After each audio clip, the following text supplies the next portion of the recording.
महात्मा गौतम बुद्ध का जन्म 563 ईसा पूर्व वर्तमान में नेपाल देश के लुम्बिनी में एक राज परिवार में हुआ था। लुम्बिनी के राजा का नाम शुद्धोधन और माता का नाम महामाया था। इसी राज परिवार में एक बालक ने जन्म लिया। इस बालक का नाम सिद्धार्थ रखा गया। सिद्धार्थ के जन्म के 7 दिन बाद उनकी माँ महामाया की मृत्यु हो गई। महामाया की मृत्यु के बाद सिद्धार्थ का लालन पालन उनकी मौसी गौतमी ने किया। गौतमी संकिसा की महारानी थी, जो वर्तमान में फर्रुखाबाद में स्थित है। संकिसा में ही सिद्धार्थ का बचपन बीता। शिक्षा दीक्षा के बाद पिता ने उनका विवाह 16 साल की उम्र में रूपवती यशोधरा से कर दिया।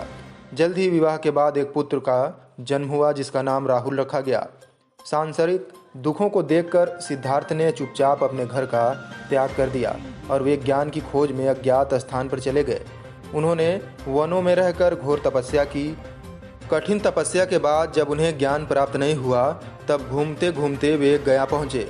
गया में एक पीपल के वृक्ष के नीचे उन्होंने समाधि लगा ली और कई दिनों की समाधि के बाद उन्हें ज्ञान प्राप्त हुआ। यहीं से सिद्धार्थ महात्मा बुद्ध बन गए। अपनी समाधि के दौरान उन्होंने समझा कि सच्चा ज्ञान ना तो ज़्यादा कठिन व्रत से प्राप्त किया जा सकता है और ना ही भोग विलास से। उन्होंने मुक्ति की प्राप्ति के लिए माध्यम मार्ग, अष्टांगिक मार्ग का प्रतिपादन किया। ज्ञान प्राप्त के बाद वे घूमते घूमते वाराणसी के पास सारनाथ पहुँचे, जहाँ उन्हें 5 ब्राह्मणों ने उनका मजाक बनाया। फिर उनसे शास्त्रार्थ किया। शास्त्रार्थ में पराजित होने के बाद 5 ब्राह्मण महात्मा बुद्ध के शिष्य बन गए। महात्मा बुद्ध ने अपनी शिक्षाओं को प्रचार प्रसार के लिए उस समय की जनभाषा पाली भाषा को माध्यम बनाया और घूम घूम कर अपनी शिक्षा का प्रसार किया। तमाम राजा महाराजाओं ने गौतम बुद्ध की शिक्षाओं का पालन करने के लिए बौद्ध धर्म अपना लिया। बौद्ध धर्म अपनाने वाले मगध के सम्राट बिंबिसार, अशोक, हर्षवर्धन सहित कई अन्य सम्राटों ने बौद्ध धर्म को अपना लिया।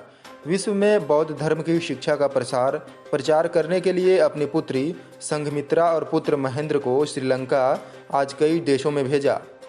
आज तक बौद्ध जैसा भूत और वर्तमान में कोई दूसरा व्यक्ति पैदा नहीं हुआ जिसने अपने जीवित रहते इतनी बड़ी संख्या में अनुयायी बना पाए हो। आज भी बुद्ध की शिक्षाओं पर चलने वाले कई देश हैं। थाईलैंड, इंडोनेशिया, चीन, जापान, म्यांमार, वियतनाम, श्रीलंका आदि कई देशों में बुद्ध धर्म के करोड़ों अनुयायी हैं।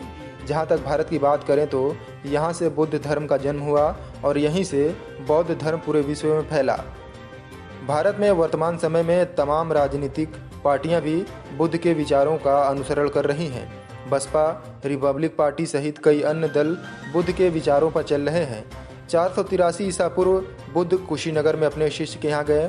शुकर माधव नामक विषैला भोजन करने से उनकी मृत्यु हो गई। संविधान सभा के प्रारूप समिति के अध्यक्ष डॉक्टर भीमराव अंबेडकर ने हिंदू धर्म त्याग कर बौद्ध धर्म अपना लिया था। उनके साथ लाखों लोगों ने नागपुर में बौद्ध धर्म अपनाया था। आज बौद्ध धर्म के विश्व के प्रतिनिधि और गुरु दलाई लामा हैं। दलाई लामा तिब्बत से निर्वासित होकर भारत में ही अपना जीवन व्यतीत कर रहे हैं। आज विश्व के करोड़ों लोग बुद्ध की बताई गई ध्यान विधियों का अनुसरण कर रहे हैं। बौद्ध धर्म पूर्ण नास्तिक धर्म है। हालांकि बाद में बौद्ध धर्म की 2 शाखाएं हो गई, हीनयान और महायान। महायान के अनुयायी बौद्ध धर्म को भगवान मानकर पूजने लगे।